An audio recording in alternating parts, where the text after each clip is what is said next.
사람의 힘이 대단합니다. 배는 그냥 물 위로 떠다니는 게 배인데 바닷속에 잠수함을 만들기도 했고 벌써 오래전부터. 정말 사람의 힘은 대단하죠. 바닷속에 터널을 만들어서 기차가 다니기도 하고 바다 위에 다리를 놓아서 섬이었던 땅을 육지로 만들기도 하는 인간의 힘 굉장합니다. 모래 사막에 대하수로 대수로를 건설해서 도시에다가 강물을 제공하기도 하고 바다 한가운데 한복판은 아니지만은 인공섬을 만들어서 최첨단 도시를 만들고 있기도 하고 계획하기도 하는, 사막 위에다가 최고로 높은 빌딩을 짓기도 하는 인간의 힘은 정말 대단합니다. 그리고 위대하기도 합니다. 굉장합니다. 네, 인류 역사상 최고의 프로젝트가 하나 있었습니다. 지금 일어나는 다리를 세우거나 빌딩을 건축하거나 또는 땅을 바다를 메꾸어서 육지를 만들거나 이런 모든 것들 속에 배후는 한국의 대단한 기업들도 관련이 많이 되어 있습니다. 굉장한 민족 중에 하나 한국 민족이기도 합니다. 그런 위대한 일들을 대토목공사나 건축을 하기도 하는, 머리만 있는 것이 아니라 의지와 집념, 비전까지 있는 민족입니다. 그런데 전 인류가 지금은 한 국가에서 하는 일이고 프로젝트이고 또는 어떤 회사에서 일어나는 일들이지만은 오래전에 온 인류가 힘을 합쳐서 만든 프로젝트가 하나 있었습니다.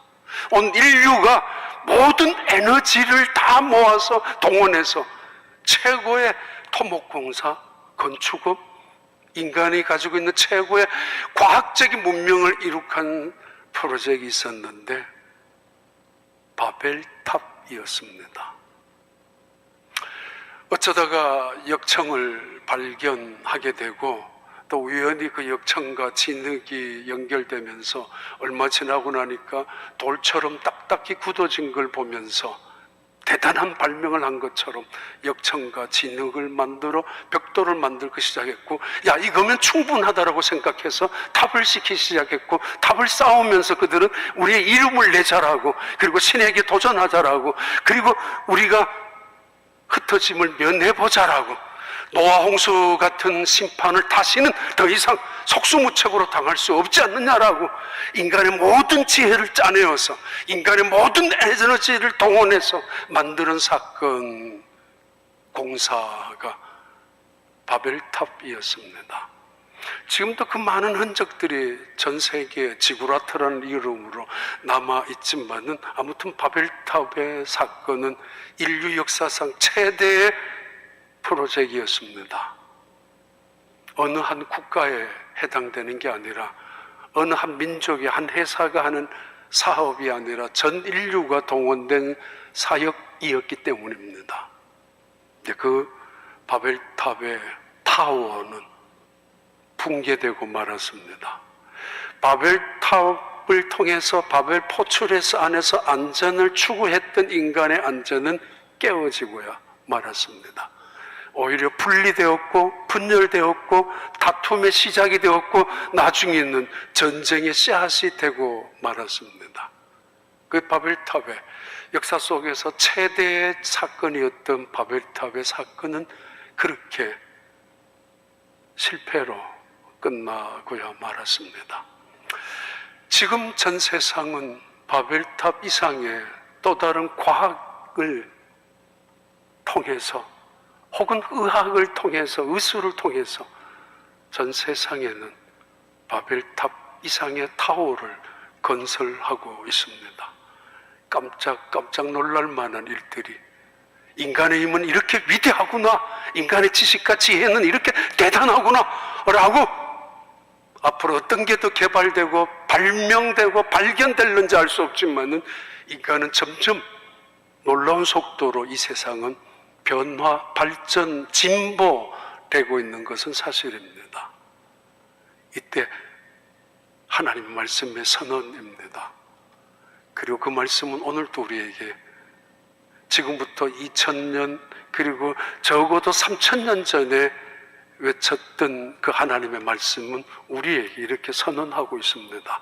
시편 127편 1절의 말씀입니다. 여호와께서 집을 세우지 아니하시면 세우는 자의 수고가 헛되며 여호와께서 성을 지키지 아니하시면 파수꾼의 깨어 있음이 헛되도다. 너희가 피곤해 지칠 정도로 온몸이 상할 정도로 열심으로 집을 세웠다 할지라도 하나님이 세우지 않는다면은 이 모든 것은 헛수고가 될 것이라고. 그리고 그 아무리 궁궐 같은 집이고 대궐 같은 집을 지었고 그래서 화려하고 아름답게 지었다 할지라도 만약에 하나님께서 세우지 아니한다면은, 하나님께서 지어 올리지 아니하셨다면은 그 집은 판잣집이 되고 말 것이다라는 그런 선언이고 때로는 위협처럼 들리는 하나님의 말씀입니다. 그리고 너희들이 만약에 너희들 스스로가 세웠다라고 고집 부린다면은, 그리고 너희들의 이름을 자랑한다면 너희들의 이 수고는 헛된 것이 되고 말 것이고 그 집에는 낯선 사람들이 살게 될 것이라고. 그것도 너희들이 가장 싫어하는 그 낯선 사람들이 그 집에 살게 될 것이라고. 세운다라는 이 단어는 아들을 낳는다, 딸을 낳는다, 자녀들이 생산된다라는 의미와 동일하게 쓰이는 단어입니다. 세운다. 한 가정을 통해서 자녀가 생산되면서 한 가정이 세워지는 것. 그래서 그 가정을 세우기 위하여 더 풍성하게 부유하게 세우기 위하여 이 세상에서는 열심으로 일해야 되고 최선을 다해야 되고 심지어 목숨을 버리듯이 목숨을 걸고 일하며 살아가는 것. 집을 세우기 위하여, 자녀를 세우기 위하여, 때로는 풍성과 부요와 명성과 성공을 추구하기 위한 모든 사람들의 일단의 영역, 활동 전체를 이야기할 때 세운다라는 뜻을 말합니다. 물론 외형적으로 건물도 의미할 수 있을 것입니다. 때로는 이 말씀 속에는 만약에 의미 없이 어떤 가치관에 분명한 것도 없은 채로 세웠다면 이것은 허망하게 끝나버릴 것이라고. 모든 것, everything is useless without God, without 제호바. 하나님이 함께 하시거나 하나님이 거기에서 떠나버렸다면, 빼버렸다면 이 모든 것은 in vain, useless, worthless, meaningless, 아무런 의미도 없는 것이 되고 말 것이라고. 왜 살았는지, 왜 그렇게 열심으로 살았는지, 왜 그렇게 목숨을 걸듯이 살았는지, 한평생 자식을 위해서 세웠고 그리고 한평생 남편을 위해서 희생했었고 한 가정을 지키기 위해서 살아왔는데 이제 보니까 늙었고 이제 보니까 자식 다 떠나갔고 그놈의 자식들마저도 내 희생을 알아주지도 않고 있었을 때 허망하게 끝나버리는 인생 앞에서 헛수고라고 그렇게 선언하고 있습니다. 이 선언의 시작은 솔로몬입니다. 이미 그는 잠언을 통해서, 전도서를 통해서 거듭 이 세상의 허망함을, 허무함을 이야기했지만은 시편에서 유달리 이 한 편만 그는 훨씬 더 강조하면서 우리에게 증언하고 있습니다. 부끄러움을 무릅쓰고 창피를 무릅쓰고 말입니다. 그는 권력을 한 손에 잡고 있었던 대단한 왕이었지 않습니까? 모든 세상의 부귀 영화를 누리고 있는 사람 아닙니까? 그리고 그 정도의 사람이라면 이 세상의 모든 사람들이 부러워하고 그 앞에서 목을 조아려야 되는 절대적인 군주가 바로 솔로몬입니다. 그런데 그가 선언합니다. 만약에 하나님께서 집을 세우지 아니하신다면 집을 세우는 자의 모든 수고는 헛되고 말 것이라고. 만약에 unless the Lord build the house, 만약에 하나님이 집을 세우지 아니하신다면 세우는 자의 모든 수고, The beauteous labor in vain. 모든 것들은 헛수고가 되고 말 것이라고. 내가 했죠. 내 노력이 있었죠. 내가 했죠. 열심도 있었죠. 내가 했죠. 땀 참고 땀도 흘렸고 심지어 눈물까지 흘리면서 내가 했지만은, 그러나 왜 했는지 의미를 잃어버리고, 아니 무엇 때문에 했는지 그 가치를 상실하고, 때로는 내 비전도 없이 그냥 채우기 위하여, 살기 위하여, 뭔가 세워놓기 위하여, 보이기 위하여 살았다면 이것만큼 허망하게 끝나는 인생은 없다라고 선언하고 있는 말씀입니다. 2001년, 지금부터 23년 전, 그리고 2003년에 잘 아는 대로 농구 선수임, 바스켓볼 플레이였던, 지금도 하죠, 르브론 제임스라는 분이 계십니다. 20년 더 전에 고등학교 졸업했을 때 미국의 스포츠 회사들이, 굉장한 회사들이 전 세계적으로 있지 않습니까? 미국 안에 나이키, 아디다스, 그리고 리복, 세 개. 그 당시만 하더라도, 20년 전만 하더라도 마이클 조던 때문에 나이키가 압도적으로 이미지나 광고나 여러 가지의 상품이나 많은 이익을 보고 있었던 시대였는데, 이제 얼마 후에 4, 5년이 지나면 마이클 조던 시대가 끝나고 새로운 선수를 찾아야 하는데, 그 선수를 찾는 스카우터들이 있고, 그 회사, 그 기업에는 그런 사람들을 전문적으로 채용하기도 합니다. 고등학교 졸업을 앞두고 있는 르브론 제임스라는 이 선수에게 아디다스는 1억 달러를 제안합니다. 계약을 하자고. 단순히 계약하는데 1억 달러짜리 수표만 갖고 온 게 아니라 이미 3년 전부터 그 동네에 와서 친분을 쌓고 있었고, 아디다스 회사 직원 그 스카우터가, 그리고 리복이라는 그 회사에서도 1억 달러에 가까운 금액을 제시해 주었습니다. 사인을 하면 되는데, 고등학교 졸업생이었던 이 르브론 제임스, 다 아니까 일부러 안 띄우는가 본데, 얼굴을. 근데 이 나이키가 얼마 후에 이분과 만났습니다. 만나서 이것저것 이야기하는 게 아니라 프레젠테이션을 2시간 가까이 했습니다. 너가 만약에 우리 회사에 들어오면 이런 일이 일어날 것이고, 이런 이미지로 너가 인생을 살아가게 될 것이라고. 2시간 정도 프레젠테이션을 마치고 난 다음 그 회사에서 이 르브론 제임스에게 계약서를 주었습니다. 7천만 불도 안 되는 계약서에 금액을 제시했습니다. 다른 아디다스나 리복보다는 작게는 3천만 불, 크게는 4천만 불 정도로 작은 금액을 제시했는데, 이걸 보고 잠시 흔들렸던 르브론 제임스에게 바로 이분이, 필라이트가 이렇게 이야기를 했었다고 합니다. 너는 뛰어난 선수가, 훌륭한 선수로 살고 싶니? NBA의 올스타로 살아가고 싶니? 아니면 위대한 선수, 위대한 사람으로 역사 속에 남아있기를 원하느냐고. 만약에 내가 훌륭한 선수로, 탁월한 선수로, 유능한 선수로 NBA의 스타가 되기를 원한다면 3천만 불, 4천만 불, 그게 아까울 거야. 그 돈 받고 그 아디다스나 그 리복에 가라고. 그러나 너는 위대한 인물로, 위대한 선수로 남기 위해서는 내가 우리 회사에서 4천만 불이 적다 하더라도 넌 이걸 택하라고.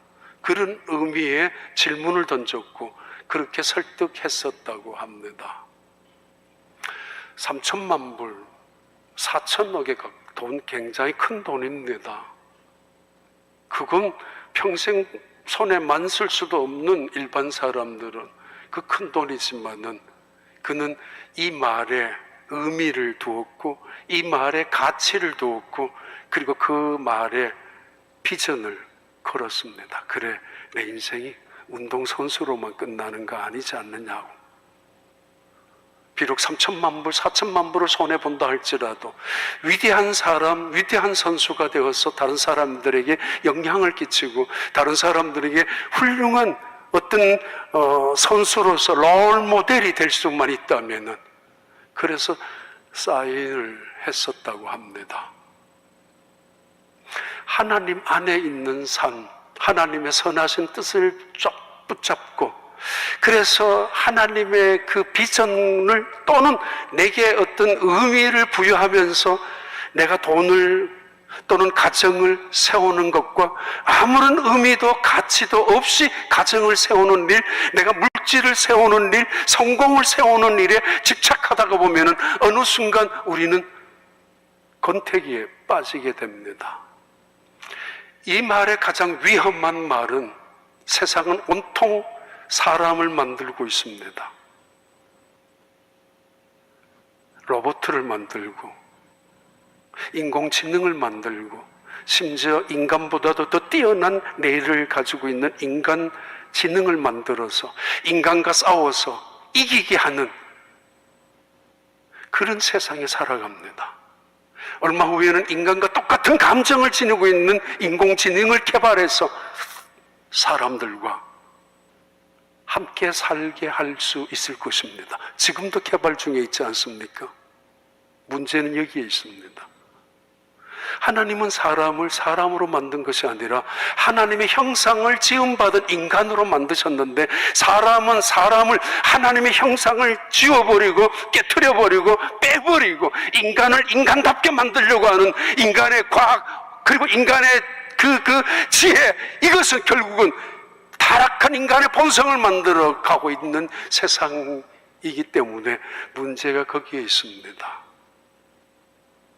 교육은 인성을 회복하자라고, 교육의 궁극적인 목표는 사람답게 만들자는 거지만은 신학적인 의미에서는 이 사람다운 것은 하나님의 형상을 회복하는 것이고, 사람다운 길은 하나님이 원하시는 그 길을 걸어가는 것이 사람다움의 길이기 때문입니다. 만약에 하나님이 그 집을 세우지 아니한다면, 내 힘으로만, 내 노력으로만 집을 세운다면 그것은 헛수고일 뿐이라고.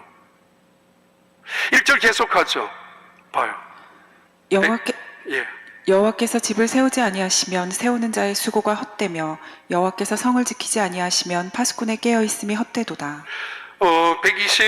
고린도전서 3장 한번 볼까요? 10절, 13절 지나가겠습니다. 내게 주신 하나님의 은혜를 따라 내가 지혜로운 건축자와 같이 터를 닦아두매 다른 이가 그 위에 세우나 그러나 각각 어떻게 그 위에 세울까를 조심할지니라. 이 닦아둔 것 외에 능히 다른 터를 닦아둘 자가 없으니 이 터는 곧 예수 그리스도라. 만일 누구든지 금이나 은이나 보석이나 나무나 풀이나 짚으로 이 터 위에 세우면 각 사람의 공적이 나타날 터인데 그날이 공적을 밝히리니 이는 불로 나타내고 그 불이 각 사람의 공적이 어떠한 것을 시험할 것임이라. 가톨릭에서 아주 금과 옥서처럼 붙잡고 있는 성경 본문 중에 하나입니다. 연옥설의 근거를 제공해 주는 그런 본문이기도 합니다. 봐라, 하늘에 올라가면 너희들이 집이 지어진 것이 보일 텐데, 어떤 사람은 이 땅에서 금을 올려보내서 금으로 지은 집, 어떤 사람은 은으로 지은 집, 어떤 사람은 보석으로 지은 집이 있어. 그런데 어떤 사람들에게는 나무와 짚으로 올려보낸 집이 있는데, 불이 나면은 나무로 올려보낸 집, 짚을 올려보내서 지푸라기 같은 거, 그 집은 불에 다 타버리고 말 것이야. 대단히 공덕 위주로, 보석 논에 가까운 그런 위주로 어떤 성경을 해석하기도 하는 가톨릭의 교리 중에 하나입니다. 근데 우리는 그렇지 않습니다. 믿음으로 구원받습니다. 오직 믿음으로만 구원받고, 그리고 집을 짓는 사람은 맞습니다. 근데 그 집의 터는 예수 그리스도의 터 위에 짓는 것을 말합니다. 때로는 그것이 시련을 통한 금 같은 믿음이 될 것이고, 때로는 은 같은 믿음으로, 가장 소중한 믿음으로 세워지는 그 집, 누구에게나 집을 짓는 것은 동일한 것이지만은 때로는 그 집이 무너질 수도 있다라고 말씀하고 있는 것입니다. 아무튼 하나님께서 집을 세우지 아니하면은, 예수 그리스도 위에, 기초 위에 세우지 아니하는 집이라면은 모든 것이 헛수고가 될 수 있다라고 솔로몬은 아주 모든 것을 내려놓고 인생 마음대로 살았고, 인생 모든 부여와 성공을 한 손에 쟁취하고 살았던 솔로몬의 증언과 솔로몬의 선포입니다. 그러면서 계속합니다. 만약에 하나님께서 그 성을 지키지 아니하시면 그 성을 지키는 자의 파수꾼의 경성함이 허사라고. 집을 확장하면 도시가 되고, 도시를 확대하면 한 국가가 되지 않습니까? 국가의 개념은 외교를 통해서 국민의 생명의 안전, 국방력을 통해서 외부로부터 침략을 방어하는, 그래서 국가의 재산, 국민의 재산, 생명을 안전히 지켜주는 것이 나라의 사명이라면, 책임이라면, 아무리 국가가 또는 정부가 군사력을 강화하고 군인들을 철저히 훈련시켜서 철통 같은 방어태세를 만든다 할지라도 하나님이 지켜주시지 아니한다면 무너지고 말 것이라고. 바로 그 안에 있는 모든 사람들은 적들의 놀이개가 될 것이고, 그 안에 있는 모든 쌓아놓은 재물들은 잿더미로 변하고야 말 것이라고. 훨씬 더 무서운 협박 같은 선언입니다. 하나님께서 무슨 모자라서 우리에게 위협하시는 분이겠습니까? 오히려 사랑에 대한 경고입니다. 세운 거 지켜야 합니다. 지키는 거 쉽지 않습니다. 오히려 지키는 것이 더 힘들 수 있습니다. 그래서 이런저런 인맥을 쌓기도 하고, 조직을 강화하기도 하고, 이런저런 CC 카메라를 갖기도 하고, 세프티 박스에다가 집어넣기도 하고, 철저하게 24시간 철통 같은 방어로 준비하고 막기도 하지만은, 그러나 100사람의 경찰이 한 사람 도둑을 못 막는다고 그러지 않습니까? 옛날 말들입니다. 그 성은 폐허가 되고 말 것이라고. 아까 그림 봤죠? 그 유명한 밀레 만종이라는 이 그림은 19세기 말 20세기 초에 영국 한 시대를 반영한 이야기입니다. 영국 산업사회로 막 진입하면서 수많은 사람들이 도시로 떠나가고 공장으로 모여들면서 돈을 벌기 시작했는데, 그래서 농사를 지어야 돼. 농부들은 없어지고 땅은 비어있고, 그러면서 굶어 죽어가고 있는, 어떤지 모르겠지만은 여기에 감자 바구니가 하나 있어서 감사하고 있는 순간이지만은 원래는 죽은 아이의 시신이었다라고 일반적으로 그렇게 이해하고 있는 것이 사실입니다. 아무튼 그런 절망적인 상황 속에서 가장 심각한 것은 가정이 붕괴되고 가정이 파괴되는 그런 시대적인 상황 속에서 멀리서 항온의 교회의 종소리가 들려옵니다. 그때 모자를 벗고, 그때 괭이를 내려놓고 두 부부가 기도하는 장면입니다. 하나님께 돌아가야 된다고, 가정을 세워야 된다고, 믿음으로 살아가는 것이 가정을 지키는 것이고, 가정을 지키는 것이 나라를 세우는 것이라고, 그것이 곧 나라를 지키는 것이라고.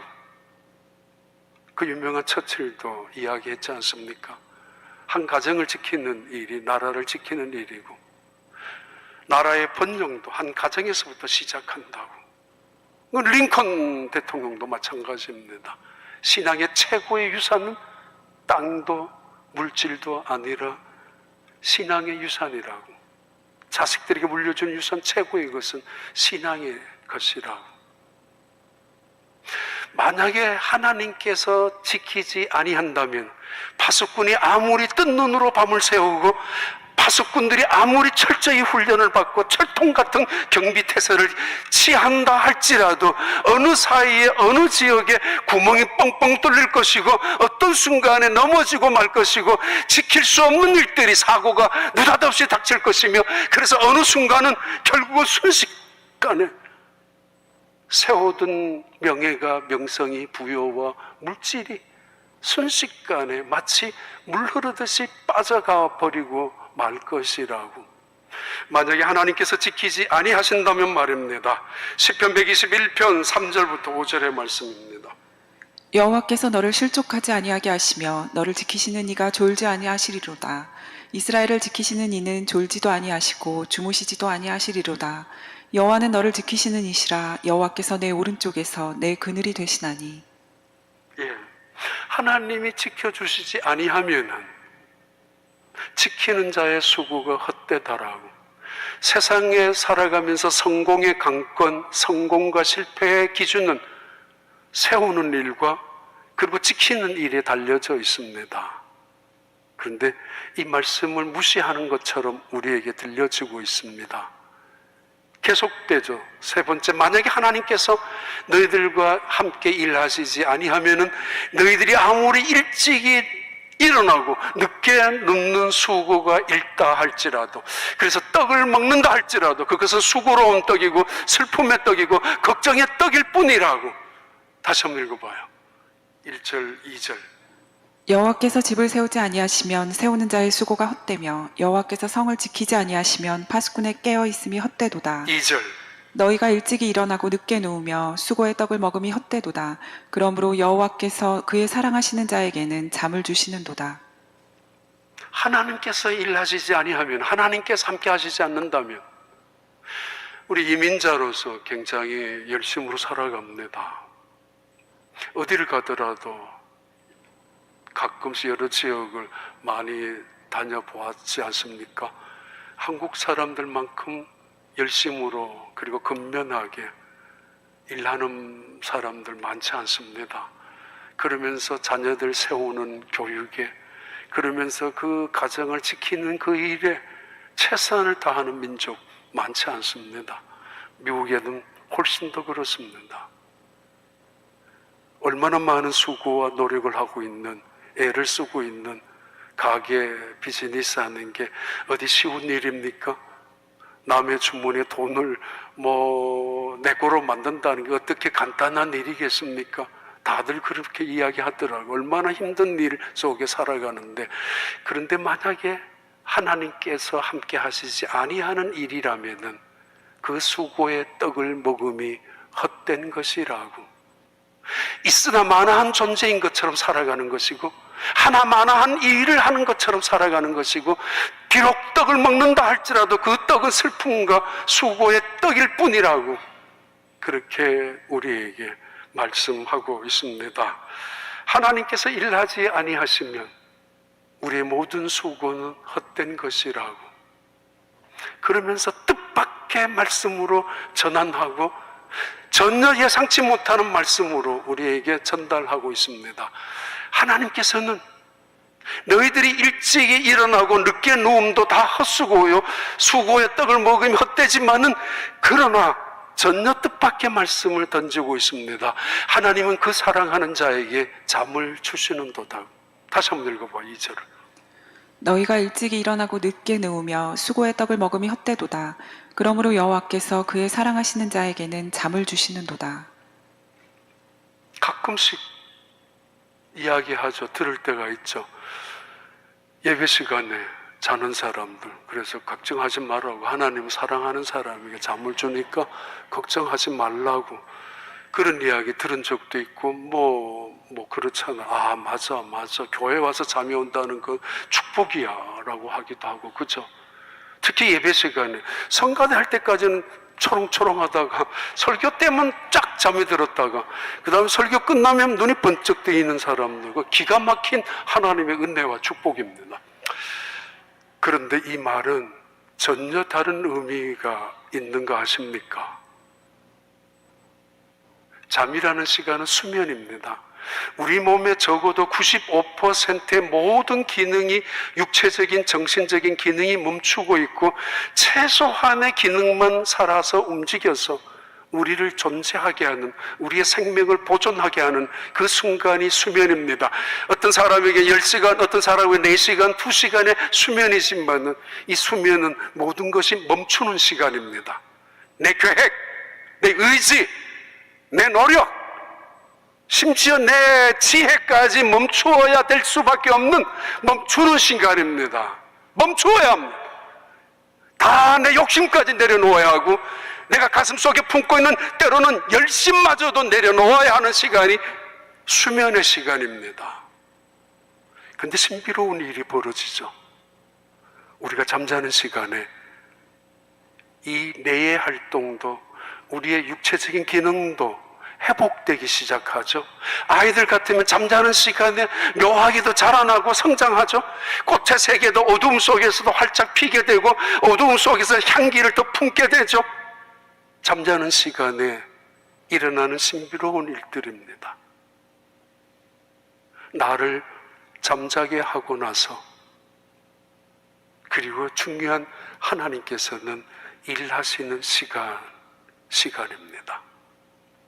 출애굽기 2장에 3장에 모세의 어머니 요게벳이 모세를 테바 상자에 넣고 그 강에 나일강에 올려서 띄워보낼 때 그때 세 번역에서는 영어 성경에 Let it go라는 단어를 씁니다. 겨울왕국이라는 애니메이션 그 영화 주제가잖아. Let it go. 다 잊어버려. 날 내버려도, 아니 혼자 알아서 할 거야. 그냥 떠내려가게 내버려도 그냥 내 손에서는 이제 아무것도 할 수 없어.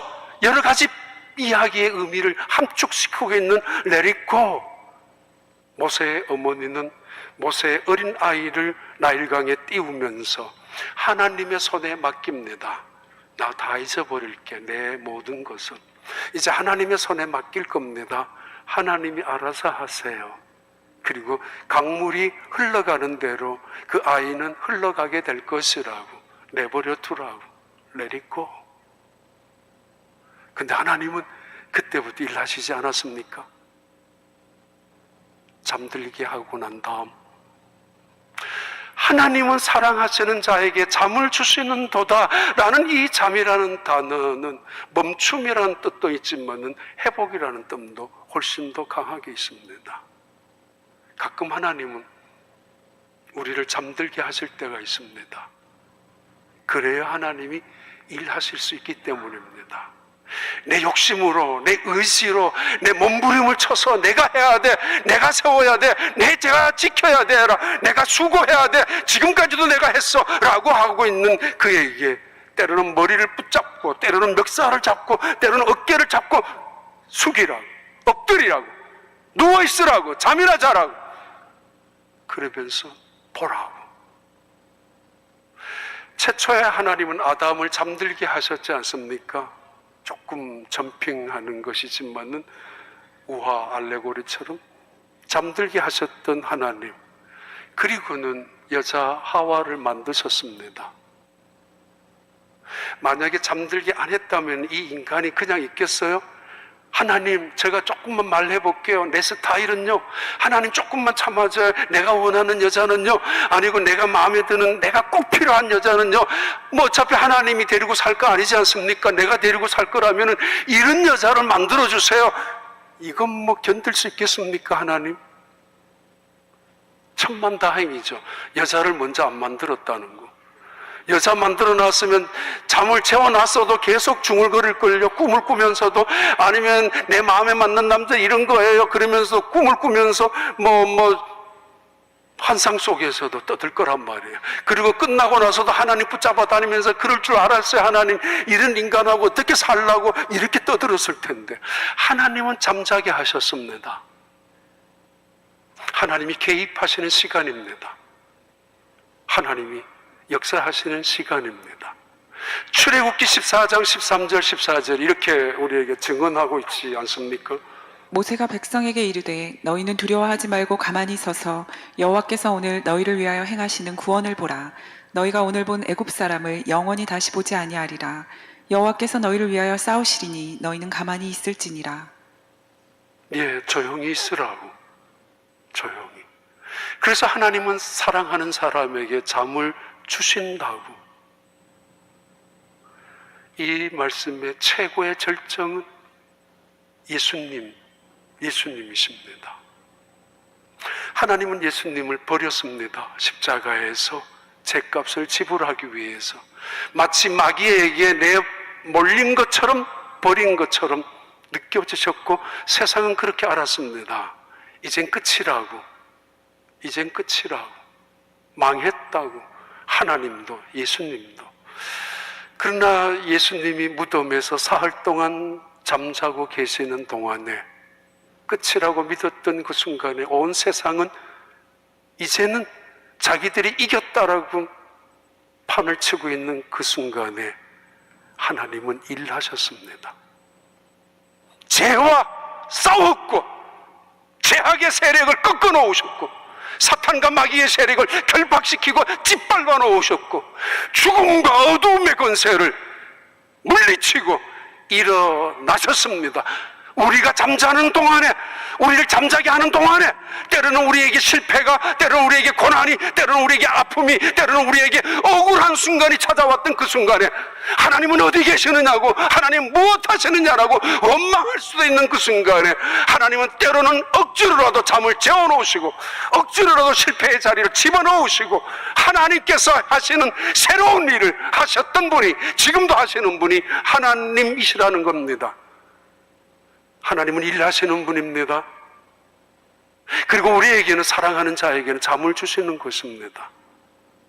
그래요? 내가 잠을 자면서도 걱정하는 사람이 있어요? 잠을 자면서도 눈물을 흘리는 사람이 있어요? 이건 병입니다. 내려놓아야 합니다. 이제 하나님께 맡깁니다. 나 이제 잠을 잘 거예요. 이제 당신이 알아서 하세요. 나는 이제 편안히 살 거예요. 아니, 당신이 하려면 해보세요. 나는 못합니다. 나는 아무것도 할 수 없다라고 여길 때, 그리고 아무것도 할 수 없는 그 순간에 평안히 잠을 자는 때에 하나님은 새로운 일을 계획하시고 새로운 역사를 이루어 가시고 나는 할 수도 없었던, 상상도 못했던 일들을 부활을 통하여, 생명의 역사를 통하여 일하시는 분이 하나님이란 말입니다. 하나님께서 집을 세우지 아니하면 세우는 자의 수고가 헛되고 성을 지키는 자의 경성함이 헛되며 그리고 수고의 떡을 먹음도 헛되다고. 의미 상실, 의욕 상실의 문제입니다. 가치의 혼란 때문입니다. 살아가면서 돈 버는 재미도 있습니다. 솔직히 만지는 재미. 근데 어느 순간부터는 돈 버는 재미가 아니라 돈 냄새 맡기 싫어하는 사람도 있습니다. 어떤 사람들은 일하는 재미, 직장 가는 재미 있습니다. 가치만 공유되고 비전만 확실하다면은 거리가 멀어도 희생을 해도 월급이 작아도 얼마든지 3천만 불 내려놓아도 그 가치를 공유하기도 합니다. 그런데 어느 날부터는 권태기가 찾아옵니다. 왜 일해야지? 이래서 뭘 한다는 거지? 굳이 꼭 해야 되는가? 이 회사 외에는 없단 말인가? 신앙 속에도 권태기가 있어요.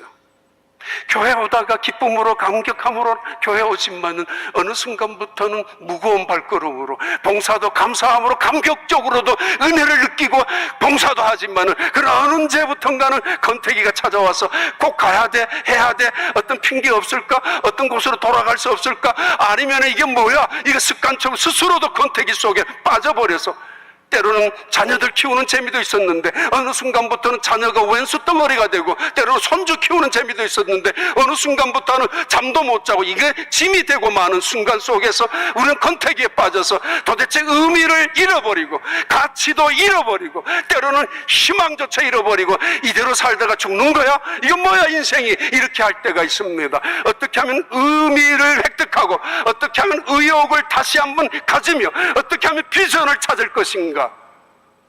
하나님을 획득하라는 거죠. 하나님을 만나라는 거죠.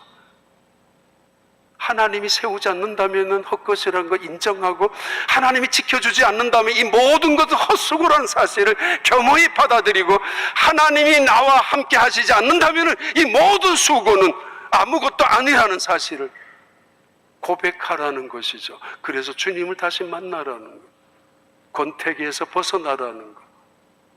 이스라엘 백성들이 이 시편 127편을 예루살렘에 올라가면서 함께 불렀던 노래이고, 그리고 그들은 이 노래를 가정의 노래 또는 자녀들이 부르는 노래, 흔히 말하는 순례자의 노래 속에 포함되어져 있는 이 시편 127편입니다.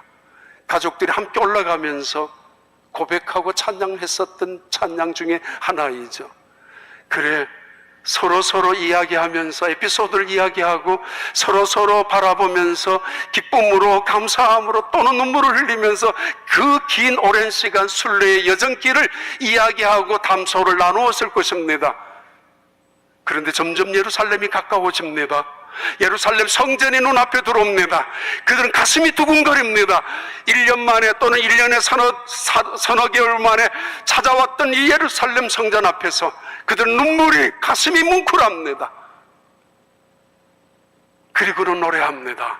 여호와께서 집을 세우지 아니하시면은 세우는 자의 수고가 헛되며 여호와께서 성을 지키지 아니하시면은 지키는 자의 수고가 헛되다고. 내가 아무리 노력하고 내가 아무리 죽을 고비를 넘겼고 인내하고 참았고 강도들과 싸웠고 짐승들과 싸워서 여기까지 왔다 할지라도 하나님이 하셨다고, 하나님이 지켜주셨다고, 그 순간순간 하나님을 경험했었고 그 고비 순간만에 하나님의 은혜가 자신을 지켜주었음을 생생하게 느끼면서 함께 자녀들과 함께 예루살렘 성전 앞에서 찬양합니다. 위대한 찬양이에요. 맞아, 여호와께서는 사랑하시는 자에게 잠을 주셨어. 우리가 잠을 잘 때마다 얼마나 더 위험한 일이 있었고 더 고통스러운 일이 있었지만은 하나님은 우리가 걸어가야 될 길을 미리 준비해 놓으셨고 힘들었던 자리마다 놀라운 하나님 은총 우리를 붙잡아 주신 거 아니냐라고. 그 고백, 그 찬양 노래는 이렇게 계속됩니다. 127편 3절 5절까지 말씀입니다. 보라, 자식들은 여호와의 기업이요 태의 열매는 그의 상급이로다. 젊은 자의 자식은 장사의 수중의 화살 같으니 이것이 그의 화살통에 가득한 자는 복되도다. 그들이 성문에서 그들의 원수와 담판할 때에 수치를 당하지 아니하리로다. 전혀 뜻밖의 또 다른 태세가 전환되고 이 하나님의 말씀에서는 다시 우리에게 이상한 결론을 내리고 있습니다. 봐라, 대단한 감탄문이죠. 봐라, 틀림없이 너희들은 봐야 한다. 그리고 어떤 말도 이 일을 토를 달지 말라고. 봐라, 자식은 그의 기업이요 태의 열매는 그의 상급이라고. 하나님의 기업이며 하나님의 상급이라고. 이것이 전통에 가득한 자는 장사의 수중에 화살 같으니 복이 있다고. 내가 세워둔 기업이었고 내가 지켜내서 쌓아놓은 상급이었지 않습니까? 그래서 때로는 성공신화를 이야기하고 성공의 간증을, 노하우를 설명해 주기도 하고 내가 이렇게 고생하면서 살아왔다라고, 내가 이렇게 세웠다라고 자랑도 할 때가 있었지만은 너 아니야, 하나님이 하셨어, 내게 아니라. 하나님의 기업이며 재산과 땅과 유산이며 그분의 상급이라고, 긍휼과 자비하심의 마음이며 형통케 하는 축복이며 하늘 문을 여는 열쇠라고. 누가? 우리의 자녀들이, 우리의 가정이, 그리고 우리가 가지고 있는 모든 소유가 하나님의 기업이고 하나님의 상급이라고 우리에게 경고, 또 다른 경고를 합니다. 네가 아니지, 내 기업이야. 여기에서 놀라운 은혜를 발견하죠. 하나님의 기업이고 하나님의 상급이기에 우리는 그저 얻는 은혜이기에 이것은 하나님이 책임지며 하나님이 인도할 것이며 영원히 하나님의 영광을 드러내게 하는 도구로, 가정으로 삼겠다는 약속입니다. 그 약속이 128편 1절부터 6절까지 나오는 말씀인데요, 한번 읽어봐요. 여호와를 경외하며 그의 길을 걷는 자마다 복이 있도다. 내가 내 손이 수고한 대로 먹을 것이라. 내가 복되고 형통하리로다. 내 집 안방에 있는 내 아내는 결실한 포도나무 같으며 내 식탁에 둘러앉은 자식들은 어린 감람나무 같으리로다. 여호와를 경외하는 자는 이같이 복을 얻으리로다. 여호와께서 시온에서 내게 복을 주실지어다. 너는 평생의 예루살렘의 번영을 보며 내 자식의 자식을 볼지어다. 이스라엘에게 평강이 있을지로다. 회사에서 직원을 선택하거나 뽑거나 헌터들이 주로 하지 않습니까? 뭐 이력서 다 보면 압니다. 능력이 얼마나 괜찮은지, 업적을 보면은 실적을 보면 다 파악이 됩니다. 근데 가끔씩 스포츠 경기를 관람하거나 혹은 커피 집에 가거나 하면서 그냥 농담을 주고받다가 느닷없이 묻는다고 합니다. 당신이 좋아하는 건 뭐죠? 당신이 인생의 가치관은 뭡니까? 면접 시험 치는 것처럼 묻지 아니하고 가장 솔직한 대답이 나올 수 있도록, 당신은 언제 가장 행복했습니까? 당신이 만약에 이런 일을 한다면 얼마나 성과를 거둘 수 있습니까? 그리고 당신은 인생의 목적이 뭡니까? 돈의 이야기가 아니라 이제 마음을 열고 했을 때 그에게 드러나는 이야기들, 업무를 파악하고 분석하고 업무를 추진하는 능력은 이미 다 알고 있습니다. 그러나 그분이 조직의 적합성, 그분의 인생, 그분의 리더십, 그분의 팔로우십, 그분의 인격이 얼마나 이 조직에 적합할 수 있느냐, 이 조직을 이끌 수 있고 조직에 기여할 수 있느냐를 묻고 있고, 그는 일을 하면서 돈의 문제가 아니라 의미를 얼마나 찾고 있고, 돈의 문제가 아니라 승진의 문제가 아니라 얼마나 가치 있는 일에 목숨을 거는 사람인가를 찾아낸다는 거죠. 인터뷰하면서 얼마나 잘 사는가가 아니잖아요. 중요한 거는 얼마나 위대한 집에, 궁궐 같은 집에 사는가 더 중요한 거 아니지 않습니까? 의미를 갖고 살아가는가, 가치를 어디에 두고 살아가는가, 바로 하나님과 함께 하는가 아닌가, 얼마나 오랫동안 우리가 건강하게 사는가도 중요한 게 아니라 얼마나 살았는가 보다는 하나님의 뜻을 위하여 어떻게 살았는가. 아니, 제일 중요한 거는 하나님께서 주시는 은혜를 통하여 그 복을 받고 하나님께서 지켜주시는 가정 안에서 그 가정을 통하여 하나님의 나라를 얼마나 세워나갔느냐, 나로 통해서. 그거 훨씬 더 중요한 일 아닙니까? 여호와께서는 그 사랑하시는 자에게 잠을 주시는도다. 왜요? 그를 쉬게 하고 안식하고 휴식만 주는 것이 아니라 하나님께서 일하시고, 그리고 일어나서 내가 했어라는 말을 봉쇄시키고, 아, 정말 하나님이 하셨다라고, 나는 잠시 죽어 있었는데 여호와께서 복을 주셨는데, 복 주신 그 복 앞에서 그의 인생이 새로워지기 시작합니다. 교회에 오는 것이 두근거리고, 예루살렘 성전이 가까워지면 가까워질수록 예배를 드리고 싶은 그들의 마음, 순례자들의 노래, 그리고 자녀들과 함께 성전에 들어가서 제물을 바칠 때 하나님 앞에 드리는 그 감격스러운 예배, 그리고 그로 통해서 얻어지는 축복, 그것을 가지고 가정을 세웠고, 그 가정이 세워짐으로 이스라엘이라는 나라가 세워졌다는 것을 말하지 않습니까? 그래요. 예수님은 야이로 해당장의 딸이 죽었을 때에, 사람들이 죽었다고 떠들고 있을 때 이렇게 이야기합니다. 죽은 거 아니야, 나가라고. 사람들이 그 말을 듣자 비웃었습니다. 그러나 예수님은 죽은 게 아니라니까, 잠자는 거야. 그러면서 다 내보내고 베드로, 야고보, 요한만 데리고 그 해당장 딸 있는 방에 들어가서 조용히 이렇게 말하지 않았습니까? 달리타쿰, 달리타쿰. 어서 일어나. 이제 일어나야지. 그리고 어서 밥 먹어. 밥 먹어야지. 하나님은,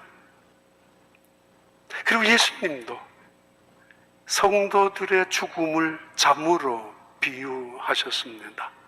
때로는 이 잠이 우리에게 큰 축복이고, 이 잠이 어떤 사람의 휴식과 안식이 되고, 때로는 회복의 순간이 되고, 아니 때로는 하나님의 역사를 일으키는 우리의 기도의 시간이 될 수도 있습니다. 하나님의 교회, 이 교회를 통해서 여러분이 언제나 여러분의 가정이 복을 받고, 그리고 나아가서는 형통케 하는, 상급이 형통이라는 단어거든요. 형통케 되어지는 놀라운 축복이 여러분 가정마다, 생업장마다, 그리고 여러분의 자녀들로 통해서 기업이요 상급인 하나님의 기업과 상급인 여러분의 자녀들로 통해서 여러분의 기쁨이 다시 한번 회복되고 권태기를 막는, 우울증을 막는 새로운 믿음의 활력을 얻는 우리 온 가정, 그리고 특별히 5월달 마지막 마치면서 여러분 그런 가정이 되기를 진심으로 축복합니다. 하나님 아버지 감사합니다. 감사합니다. 하나님이 사랑하는 자에게 잠을 주시는 하나님, 그 시간에 게으름을 가지고 무책임하게 살아가는 것이 아니라 나를 낮추며 주님의 말씀에 귀를 기울이고 나의 입을 막고 주님의 하시는 일을 주시할 수 있는 저희들의 믿음들이 될 수 있도록 은혜 베풀어 주시고 축복하여 주시옵소서. 우리의 자녀들이 하나님의 기업이요 하나님의 상급으로 마치 장사의 수중에 가득 찬 화살같이 우리의 자녀들이 우리의 노동력, 전투력 이상으로 우리의 가정을 살려나가는 이 땅의 새로운 하나님의 자녀들로 우뚝 세워질 수 있는 축복의 가정들 다 되게 하여 주시옵소서. 예수님 이름으로 기도하옵나이다.